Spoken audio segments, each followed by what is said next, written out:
Dans nos initiatives qui font du bien, débutons tout de suite sur les chapeaux de roue avec de la conduite automobile pour aveugles et malvoyants, mais en sécurité. Si ces hardis conducteurs n'y voient goutte, sur un circuit adapté et avec l'assistance d'un copilote, ils deviennent d'authentiques fous du volant. Gauche 5, gauche 10. Pour moi, c'est la première fois depuis 7 ans que je reconduis et c'est des sensations extraordinaires. Je ne peux pas vous exprimer mieux que ça. Vous voyez, j'en tremble, tellement c'est super. Avant que sa maladie ne la rende peu à peu aveugle, Roselyne faisait 100 000 km par an au volant de sa voiture. Alors quand la possibilité de goûter à nouveau au plaisir de la conduite s'est proposée à elle, elle n'a pas hésité. Et après un premier stage, la voici à l'occasion du deuxième en train de conduire. Attentive, très attentive au langage codé du moniteur qui l'accompagne. Encore, axe. Léger gauche. Il faut s'imaginer une montre, tout simplement, où en fait on fait droite 5 par exemple, on va à 5, à 10, à 15, à 20. Le plus important, c'est la synchronisation, l'entente qu'on peut avoir ensemble.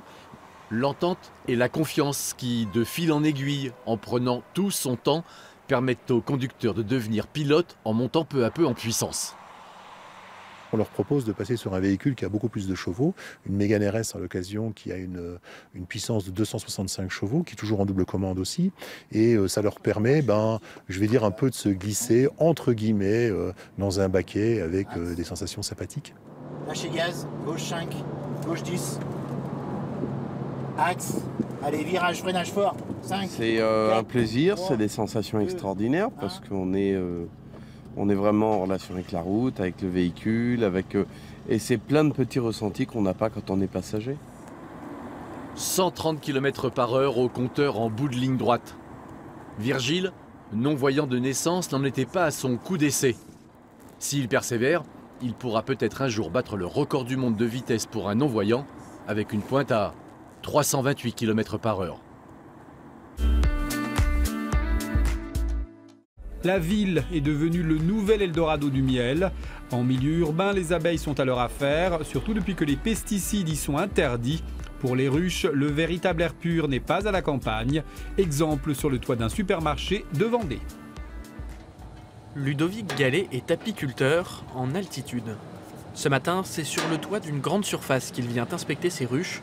Ce Lyonnais en a installé 5, ici en pleine ville. En fait, en ville, elles vont être moins confrontées aux pesticides et elles vont trouver ce qu'on appelle le bol alimentaire, un bol alimentaire bien plus varié. Et en fait, elles trouvent même des espèces exotiques qu'elles peuvent trouver dans les jardins de particuliers qui peuvent être aussi intéressantes au niveau mellifère. Depuis l'an dernier, les collectivités ont interdiction d'utiliser des produits chimiques dans leurs espaces verts. Ici, il n'y a que le frelon asiatique pour gêner la production. Ludovic Gallet n'est que semi-professionnel, il ne peut pas vivre de son activité. Pour démarrer, il a profité de l'idée du directeur d'Intermarché. Désabusé de voir 3000 m² de toit ne servir à rien. Comme lui, il n'en fait pas son métier, l'idée c'était de faire un partenariat où on l'aidait financièrement à se développer. Et puis, on le rembourse, il me rembourse en miel. Et puis, il y a eu 2 effets. Le premier effet, c'est que le miel était bon. Et le deuxième, c'est que ça a fait un effet bœuf. Voilà, tous nos clients ont trouvé que l'idée était géniale et nous en ont tous demandé. Désormais, les ruches du supermarché ne sont plus les seules. Ludovic en a installé 3 autres sur le toit d'un hôtel. Là, il va plus loin que la simple production de miel. J'ai fait la récolte ici, j'avais fait venir de la classe de CM1 de ma fille. Et du coup, moi, je m'aide là de ce support-là pour après sensibiliser les gens aux insectes en général, quoi. Et parce que voilà, je la considère comme porte-étendard des autres insectes. Si elle va mal, c'est qu'aussi que les autres insectes derrière vont mal, quoi. Résultat, son action commence à se faire connaître. La mairie de La Roche-sur-Yon réfléchit à installer des ruches sur certains bâtiments publics et à améliorer sa floraison pour le plus grand bonheur des abeilles et de leurs collègues pollinisateurs.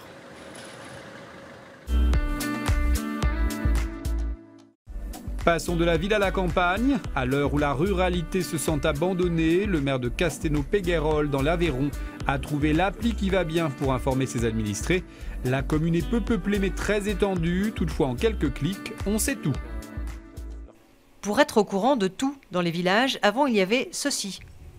Désormais, il y a ça. Castelnau-Péguerolles, 350 habitants, commune connectée. Depuis le début de l'été, toutes les informations de la mairie passent par l'application Panneau Pocket. Le principe, transmettre depuis le bureau du maire une alerte ou un message au plus grand nombre via les smartphones des habitants. Cet après-midi, il est annoncé des orages, donc on crée alerte météo. En quelques clics, un bip et le tour est joué. Véritable révolution dans cette commune divisée en 3 hameaux et éparpillée sur plus de 50 km. Ici, pas toujours simple de faire passer l'info. Tous les gens, toutes les personnes du village ou de la commune ne passent pas devant un panneau d'affichage. Dans la campagne, c'est pas possible. Et donc là, c'est carrément le panneau d'affichage qui vient sur le smartphone ou la tablette. Et ça, c'est quand même un gros progrès.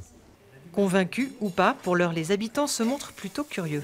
Au début, je ne connaissais pas du tout et donc je m'en sers tous les jours. Enfin, tous les jours, quand j'en ai besoin, très régulièrement. Il y a beaucoup de maires qui font rien. Le nôtre, il nous a fait rentrer dans l'ère du numérique et parce qu'avant, Castelnau, c'était le bout du monde.